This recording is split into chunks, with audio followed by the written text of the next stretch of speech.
There's always a bit of a fun game that comes toward the end of a year, with the selection of a word of the year. Previous years have highlighted words like doomscrolling, fake news, or Brexit. Words that really call out ideas, insights, or themes that defined that year. Looking back at 2021, what will you be nominating? Hi Heidi, hi Brent. Hi. So what's that word of 2021 that stands out for you? Ooh, I love this question because I do love words. And this is one that I've actually seen used in a couple articles, which I find interesting that it's bubbled to the top. I've heard the word Omnishambles. Okay, omni. Yes. Shambles. Omnishambles. And what does that mean?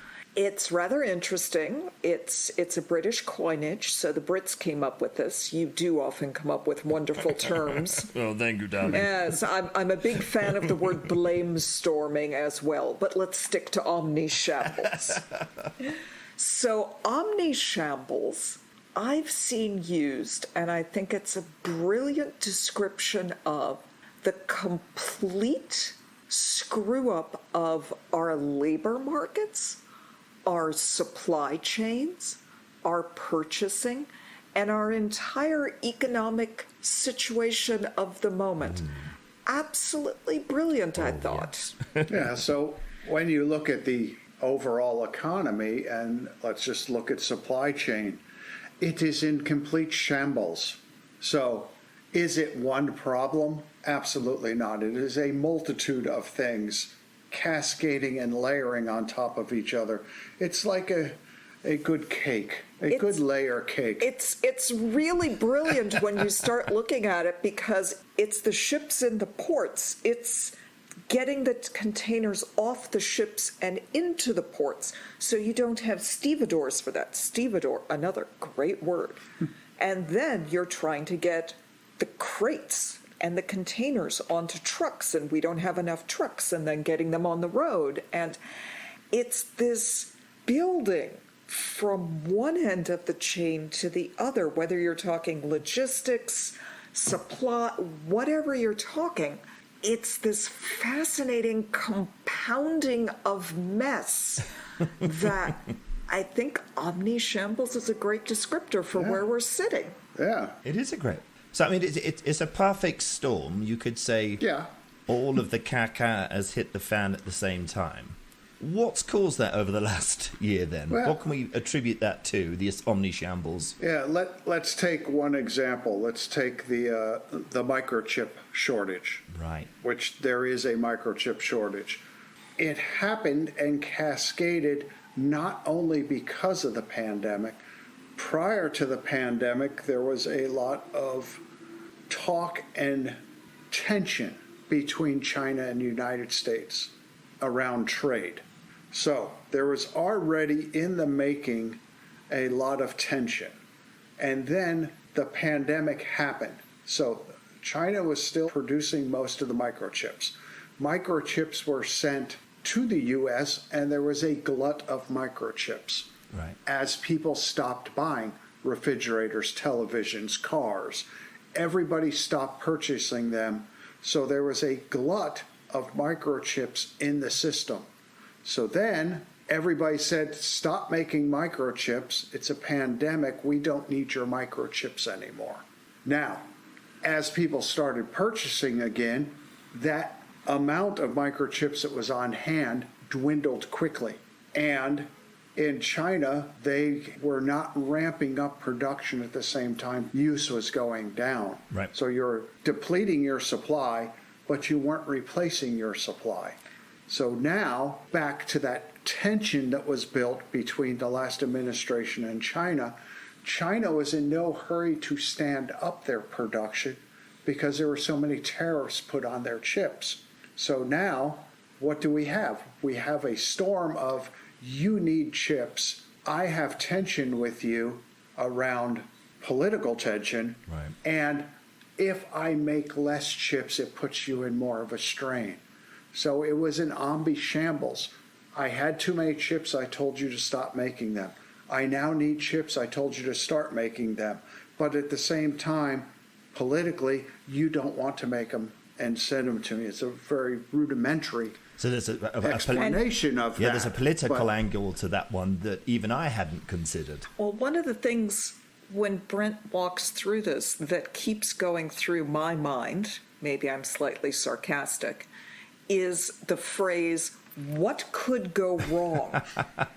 And it feels like it was 100 decisions of what could go wrong. Right. Because on the face of it, I think that there's a good case to be made that we need to be cautious about our relationship with China. We need to be thoughtful. But it's this cascading of, we're going to move all of our chip production to China. What could go wrong? Right. We're going to import all of that through the port of Long Beach. What could go wrong? You know, it's this, and then, we need to apply pressure to the relationship with China. What could go wrong?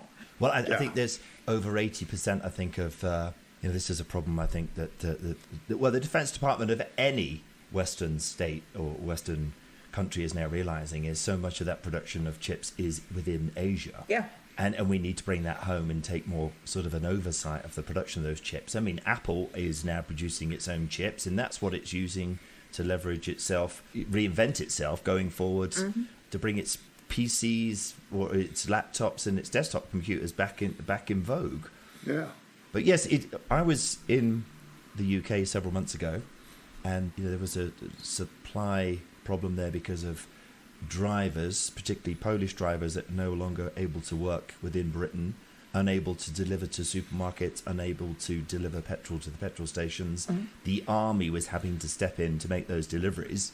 What could go wrong? What could go wrong? So that, again, and then the message from the government was sort of a bit messed up, so everybody went out and was binge buying petrol, which confounded it even more. Then the Irish ferries have now decided to circumnavigate the British coast and drop their goods directly into Europe, because going through Britain, dropping off and dealing with all the extra paperwork on imports at one end and exports at the other is too much hassle. So it's a few weeks ago we did an episode on how COVID has changed for the employee, but it also seems that effect is now working its way up through the entire logistics and processes of these companies. Yeah. And that's actually one of the, I'm watching the UK with bated breath, because Brexit might have been able to go off all right under ideal circumstances. Right. And COVID might have been tolerable there under ideal circumstances. But when you get this stacking of issues, which is really where we're sitting, that's the Omnishambles. And that's there's no one thread to pull on to fix this. Because the problem with truck drivers in the UK, it's been hilarious to watch from the sidelines. I'm glad I'm not contingent on it. Yeah, I have a good friend in the UK that runs a driving school, and he's making a fortune right now because the UK government is paying him to train drivers. Right. So if you want to become a driver, your education is paid for and it's free. So, of course, he didn't raise his price a lot, but he did raise his price somehow, mysteriously, and gotten more instructors and more trucks, and he's doing well at teaching people to drive. Right. And it's interesting, we look at it in the U.S. and we look at the port of Long Beach in California, or the whole L.A. port, because there's two of them, and we see all the ships sitting out at sea. And we're like, why are they sitting out at sea? Well, the capacity of the ports is only the capacity of the port. If you turn on the supply chain and you send 30 ships with containers to one port, the port can only handle so much. Is it the port's fault that they only have so much capacity? Yes and no. Right. The port of Long Beach only runs during the day, If they ran 24 hours a day, they could probably get more containers through and more ships moving. So, yes, we can blame the port, but we also have to look at why did the supply chain pick up so quick? Right. Because supplies were running out, pandemic's ending, people are spending money and they want products.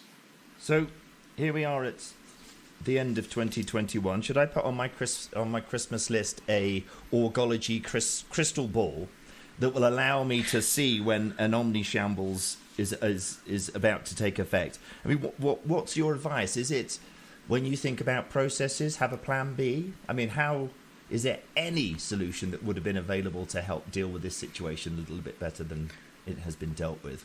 Well, we can hit that a bit in the next podcast or two. I like the sound of that. But it's definitely, it stands there as a data point for people who have done a lot of planning recently around but what could go wrong? Yeah, it's not strategic planning, but it is a good strategic phrase, asking the question, what could go wrong with our thoughts and our processes? Fantastic. Well, I will look to produce that Org-ology crystal ball somewhere here in the US and not outsource it to another country then, where the problems might create an Omnishambles effect of their own. Well, thank you so much, listeners, for listening through 2021. Wish you all a happy new year, and thank you very much, Heidi and Brent. Thank you. All right, we'll talk in the new year. Yep. Happy New Year to you all. Take care. All right, Bye-bye. bye.